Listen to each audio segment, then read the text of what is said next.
Usama bin Laden سے نکل کے اب ہم اگلے معاملے کے اوپر چلتے ہیں. یہ جب آپ گورنر کے عہدے سے نکلے، پھر آپ فیڈرل منسٹر رہے، شاہد خاقان عباسی کے وزیر اعظم تھے، وہ گورنمنٹ ختم ہو گئی. 2018 کے جو الیکشن تھے اس میں کیا ہوا؟ آپ کے فرسٹ ہینڈ تجربہ کیا ہے؟ آپ کی پالیسی غلط تھی یا یہ جو RTS بیٹھنے کی بات ہوتی رہی ہے یہ درست ہے؟ یہ دیکھیں، میں سمجھتا ہوں کہ آج ہم جس جگہ پہ ہیں، پاکستان 2013 سے میں اگر اس کو گنتا ہوں تو کمپیئر کرتا ہوں 2013 میں جب نواز شریف صاحب پرائم منسٹر بنے تھے تیسری بار. اس وقت یہ پاکستان اور آج کے پاکستان میں بہت بڑا فرق آ چکا ہے. یہ تقریباً 10 سال کی بات ہے، 10 سال زیادہ.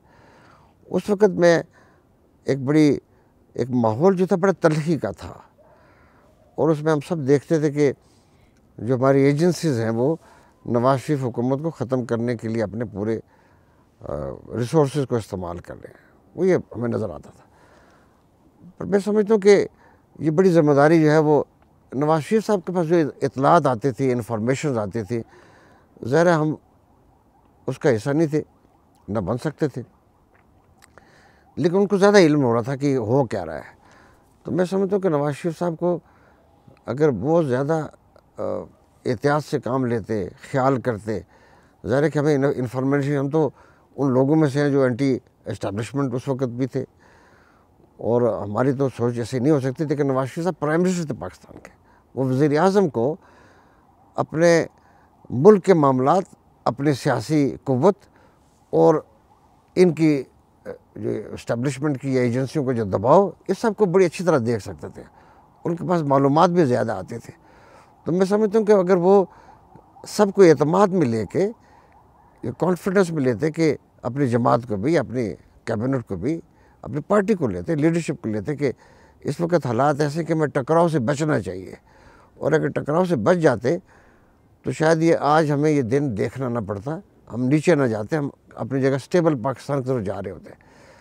لیکن غالباً جو ہے وہ پاکستان میں ہماری جو پولیٹیکل لیڈرشپس ہیں، میں اپنے زندگی کے تجربے سے آپ سے کہنے لگا ہوں کہ ان کی جو انا ہے وہ پاکستان سے بڑی ہوتی ہے. پاکستان ان کی انا کے مقابلے میں چھوٹا ہے، چاہے وہ ہماری سیاسی کو لیڈرشپس ہوں یا ہماری ملٹری کی لیڈرشپ. یہ بدقسمتی کہ پاکستان جو 24 کروڑ لوگوں کی آماجگاہ ہے، ان کی پناہ گاہ ہے، ان کا وطن ہے، وہ بڑی بے بسی میں ہو، اور چند افراد جو ہیں ان کی انا بڑی ہو، اور جس کی وجہ سے ساری قوم پھر سزا بھگتتی ہے.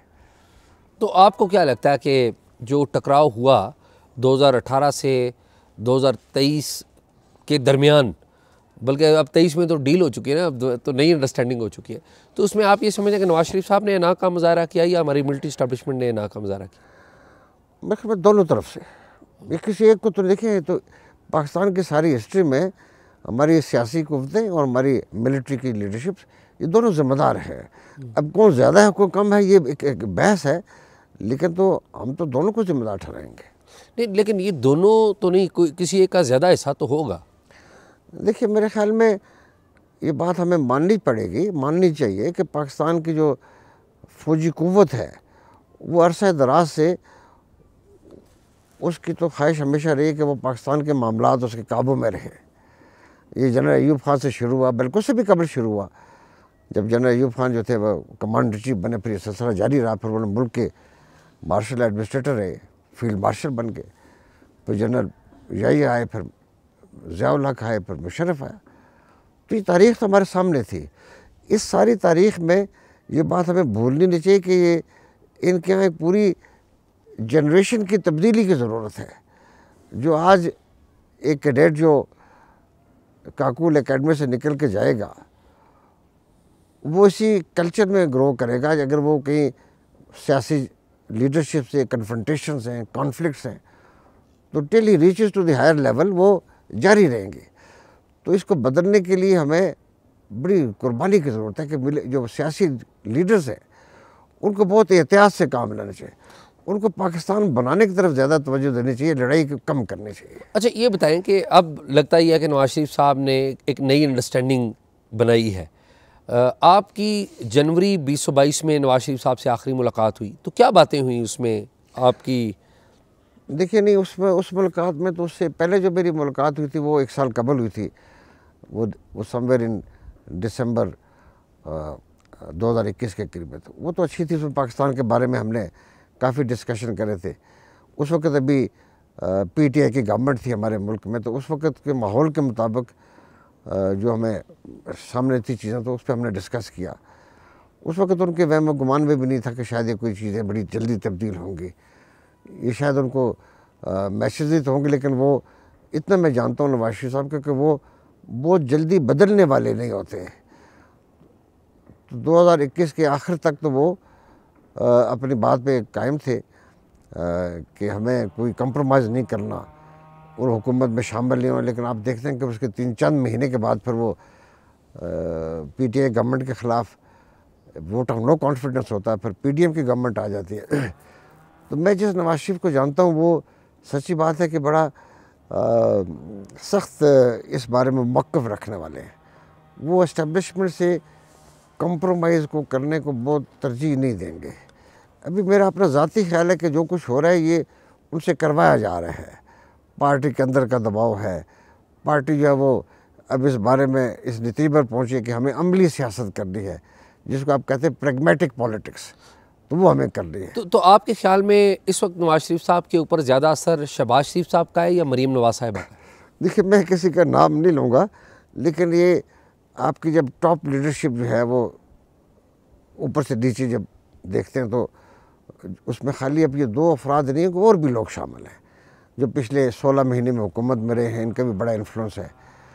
تو یہ ساری چیزیں وہ سمجھتے ہیں کہ ہمیں عملی سیاست کرنی ہے اور پاکستان کے لیے نہیں کرنی بلکہ اپنے لیے کرنی اپنی. میں اس سے زیادہ میرے خیال میں یہی کہوں گا کہ یہ کوئی بہت پازیٹیو ڈیولپمنٹ مسلم لیگ کی طرف سے اور مسلم لیگ کی قیادت کی طرف سے نہیں، کیونکہ ہم ان کو پچھلے 30-35 سال سے میں دیکھ رہا ہوں کہ وہ اسٹیبلشمنٹ کے دباؤ سے نکلنا چاہتے ہیں. وہ سمجھتے ہیں کہ پاکستان کو ایک آنیسٹ اور ایک ڈیموکریٹک ملک ہونا چاہیے. اب اس کے راستے میں ظاہر ہے کہ ان کو بھی بڑا کنٹریبیوٹ کرنا ہے، تو وہ کنٹریبیوشن سچی بات ہے ہو نہیں رہی، اور اب جا کے وہ کمپرومائز ہو گیا. یہ کمپرومائز جو ہے یہ پاکستان کے فیوچر کے لیے اچھا نہیں ہوگا. اچھا، آپ کہتے ہیں کہ نواز شریف کمپرومائزڈ ہے، تو نواز شریف اگر کمپرومائزڈ ہیں تو ان کو واپس اپنی پوزیشن میں لانے کے لیے آپ کو تو نواز شریف کے ساتھ کھڑا ہونا چاہیے، لیکن آپ نے رائے جدا کر لیں. دیکھیے میرے خیال میں نواز شریف صاحب بھی اس ایج گروپ میں شامل ہو چکے ہیں کہ اب ان کے لیے بہت بڑی لڑائی لڑنا شاید ان کے لیے ممکن نہیں ہے. پھر آپ جانتے ہیں کہ جب آپ کی اولاد بھی جو ہے وہ پارٹی کی فرنٹ لائن لیڈرشپ میں آ جائے، پھر اس کے بھی اپنے آبجیکٹیوز بن جاتے ہیں. پھر آپ کی پرائرٹی ہوتی ہے کہ اب میں خود تو شاید میں زیادہ نہ کروں، میں اپنے سیکنڈ جنریشن میں اس کو میں لے کے جاؤں. تو اس طرح کی بھی پریشرز آ جاتے ہیں، تو یہ چیزیں جہاں پر بدل جاتی ہیں. آپ کی وجہ کیا بنی کہ آپ نے کیوں فیصلہ کیا کہ میں مسلم لیگ نون سے یا نواز شریف سے الگ ہوں گا؟ دیکھیے میرا تو بڑا سمپل ہے کہ میں آپ کو اپنی دیانتداری سے بتا رہا ہوں کہ میں اپنی ساری زندگی میں جو پولیٹیکل جو میرا کیریئر ہے اباؤٹ 38 ایئرس، اس میں اس نتیجے پہنچوں کہ ہماری جو سیاسی جماعتوں کی جو لیڈرشپ ہے ان کے پاس پاکستان کے مسائل کو حل کرنے کے لیے کوئی ایسا منصوبہ نہیں ہے کہ جس کو ہم باقی کہہ سکیں کہ یہ لوگ جینوئنلی پاکستان کے مسائل سے ہمیں نکالنا چاہتے ہیں. تو کس کے پاس ہے منصوبہ؟ دوسری بات یہ ہے کہ میں اب اعتماد نہیں کرتا ہوں. اب میں سمجھتا ہوں کہ میں اپنی عمر کی اس ایج میں اس ملک کو اپنی نئی نسل کے لیے اچھا دیکھنا چاہتا ہوں. مجھے امید نہیں ہے کہ ہم اس ملک میں جمہوریت کو بہت جلدی دیکھ سکیں گے. جو ہائیبرڈ ماڈل ہے یہ ہمارا فیوچر نہیں ہے. اور جو ہماری تمام سیاسی جماعتیں ہیں یہ وہی ہیں جنہوں نے پچھلے 30-32 سالوں میں 35 سالوں میں اس ملک پہ حکمرانی کیا. کوئی ایسی جماعت آپ نہیں ہے جس نے حکومت میں صوبے میں بھی اور مرکز میں بھی حکمرانی نہ کی ہو. اور آج میں نتیجہ دیکھتے ہیں کہ سب طرف جو ہے وہ بدنامیاں ہیں سیاسی جماعتوں کی، ان کی لیڈرشپس کی، ان کے ممبران اسمبلی کی، ان کے کیبنٹ ممبرز کی بدنامی ہے. ان کے اوپر الزامات نہیں ہیں، حقائق ہیں. لوگ باتیں کرتے ہیں. پاکستان کے وسائل جو ہے وہ بڑے ٹوٹ چکے ہیں، کم ہو چکے ہیں. تو یہ بڑا لوٹ مار کا ایک سلسلہ ہے جو اب زندگی میں داخل ہو چکا ہے.